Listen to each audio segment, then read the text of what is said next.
Bismillahirrahmanirrahim. Assalamualaikum warahmatullahi wabarakatuh. Selamat sore, salam sejahtera bagi kita semuanya. Om Swastiastu, Namo Buddhaya, salam kebajikan. Bapak, Ibu, dan saudara-saudara sebangsa dan setanah air, penyebaran COVID-19 telah benar-benar memperlambat perekonomian dunia, termasuk perekonomian di negara kita Indonesia. 186 negara telah terpapar virus corona. Pemerintah terus bekerja keras untuk mengantisipasi hal ini, untuk mempertahankan daya beli masyarakat, untuk mengurangi risiko PHK, dan mempertahankan produktivitas ekonomi, produktivitas masyarakat di seluruh wilayah tanah air Indonesia. Pada kesempatan ini, saya hanya akan berfokus pada kebijakan bantuan-bantuan yang disediakan oleh pemerintah, langsung kepada masyarakat untuk mempertahankan daya beli masyarakat. Pertama, saya telah perintahkan kepada semua menteri, gubernur, bupati, dan wali kota agar memangkas rencana belanja yang tidak prioritas di APBN maupun di APBD. Anggaran perjalanan dinas, pertemuan-pertemuan yang tidak perlu, dan belanja-belanja lain yang tidak langsung dirasakan oleh masyarakat harus dipangkas. Kedua, kementerian dan lembaga di pusat, serta juga pemerintah daerah, provinsi, kabupaten, dan kota harus melakukan refocusing kegiatan dan melakukan realokasi anggaran untuk mempercepat penanganan COVID-19, baik yang terkait dengan isu-isu kesehatan maupun yang terkait dengan isu-isu ekonomi. Landasan hukumnya sudah jelas. Hari Jumat yang lalu, tanggal 20 Maret 2020, telah saya tanda tangani Inpres nomor 4 tahun 2020. Selain memerintahkan refocusing kegiatan dan relokasi anggaran, Inpres ini juga memerintahkan untuk percepatan pelaksanaan pengadaan barang dan jasa untuk mendukung percepatan penanganan COVID-19. Sekali lagi, bukan hanya untuk penanganan kesehatan masyarakat, tetapi juga untuk penanganan dampak ekonomi masyarakat. Yang ketiga, saya minta kepada kementerian dan lembaga dan juga pemerintah daerah, provinsi, kabupaten, dan kota, agar selain menangani isu kesehatan masyarakat, kita juga harus menjamin ketersediaan bahan pokok dan mempertahankan daya beli masyarakat, utamanya masyarakat lapisan bawah. Kita harus membantu para buruh, membantu para pekerja harian, membantu para petani, membantu para nelayan, membantu para pelaku usaha mikro dan kecil, agar daya belinya tetap terjaga, agar terus beraktivitas dan berproduksi. Keempat, saya telah perintahkan agar program padat karya tunai, sekali lagi, program padat karya tunai harus diperbanyak, harus dilipat gandakan dengan tetap mengikuti protokol kesehatan untuk pencegahan dan penularan COVID-19, yaitu dalam bekerja harus menjaga jarak yang aman. Program padat karya tunai di beberapa kementerian seperti Kementerian PUPR, Kementerian Perhubungan, Kementerian Pertanian, Kementerian KKP harus segera dieksekusi. Dana desa dan program-program pemerintah daerah, provinsi, kabupaten, dan kota juga harus mengutamakan cara-cara padat karya. Ini akan membantu masyarakat, membantu para petani, para buruh tani, para nelayan di pedesaan di seluruh tanah air. Sekali lagi, dengan tetap mengikuti protokol kesehatan, yaitu dalam bekerja harus menjaga jarak yang aman. Kelima, kepada penerima kartu sembako, pemerintah memberikan tambahan sebesar 50.000 per keluarga penerima, sehingga menjadi 200.000 per keluarga penerima yang akan diberikan selama 6 bulan. Anggaran yang dialokasikan adalah sebesar 4,56 triliun rupiah. Yang keenam, kepada calon penerima kartu prakerja, pemerintah akan mempercepat implementasi kartu prakerja, sekaligus untuk mengantisipasi para pekerja yang terkena PHK, para pekerja harian yang kehilangan penghasilan, para pengusaha mikro yang kehilangan pasar dan omset, agar dapat meningkatkan kompetensi dan kualitas SDM-nya. Alokasi anggaran yang disediakan di dalam kartu prakerja ini adalah sebesar 10 triliun.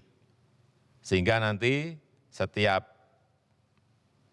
peserta kartu prakerja akan diberikan honor insentif 1 juta per bulan selama 3 sampai 4 bulan. Yang ketujuh, untuk membantu daya beli pekerja di sektor industri pengolahan, pemerintah akan membayar PPh pasal 21 yang selama ini dibayar sendiri oleh para pekerja, dalam rangka memberikan tambahan penghasilan kepada pekerja di industri pengolahan. Alokasi anggaran yang disediakan sebesar 8,6 triliun rupiah. Kedelapan, kepada para pelaku UMKM,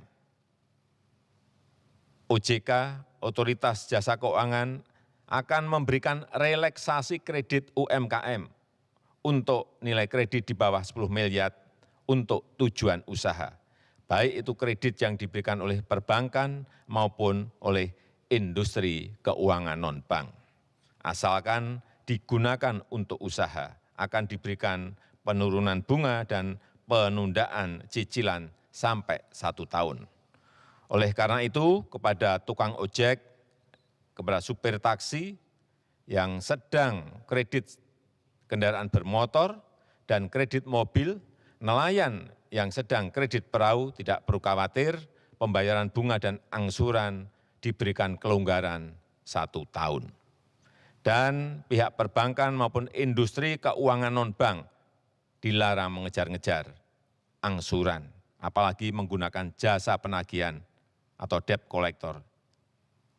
Itu dilarang, dan saya minta kepolisian mencatat hal ini.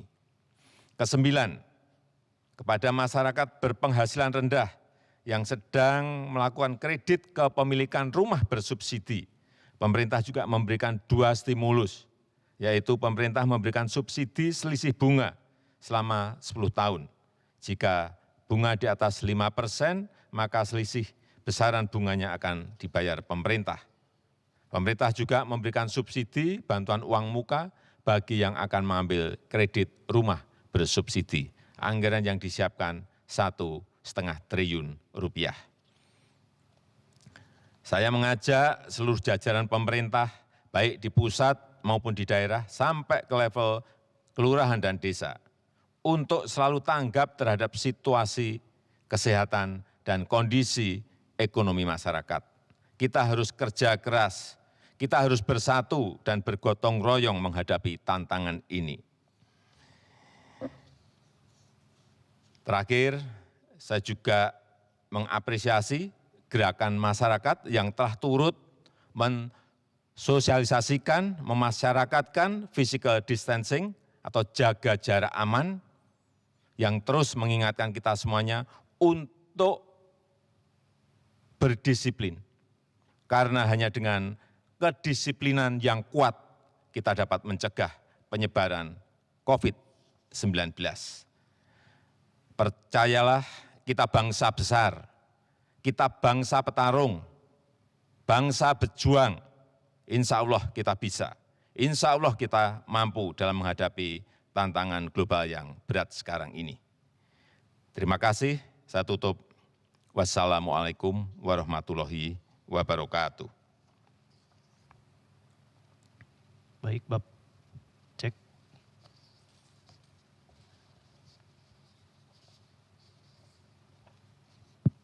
Baik, selamat sore Pak. Ada beberapa pertanyaan dari jurnalis.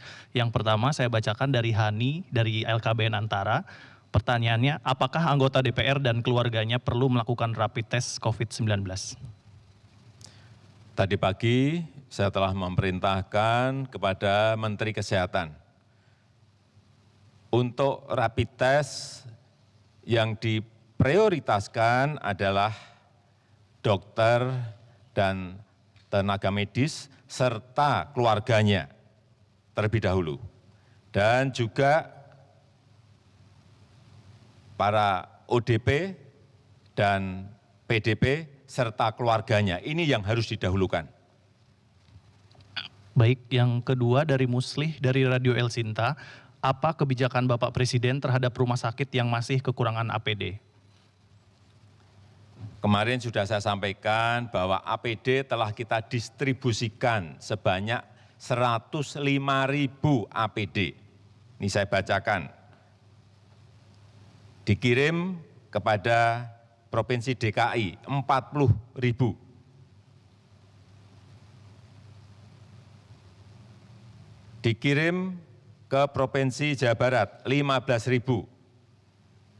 Provinsi Jawa Tengah 10.000. Provinsi Jawa Timur 10.000. Provinsi Daerah Istimewa Yogyakarta 1.000. Provinsi Bali 4.000. Dan provinsi-provinsi yang lain tadi pagi sudah saya cek sudah menerima semuanya.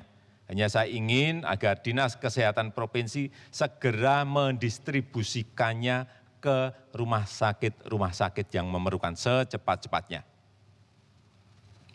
Berikutnya dari Aris Bloomberg News, Pak Jokowi, apakah pemerintah akan menerbitkan Perpu pelebaran defisit anggaran untuk penanganan COVID-19?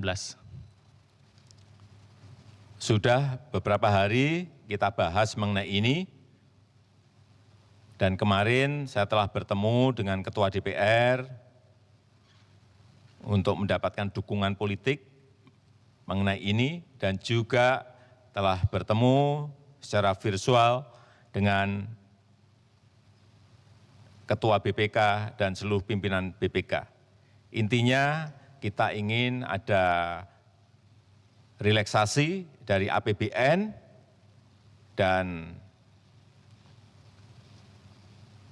saat kita mengeluarkan Perpu artinya dukungan politik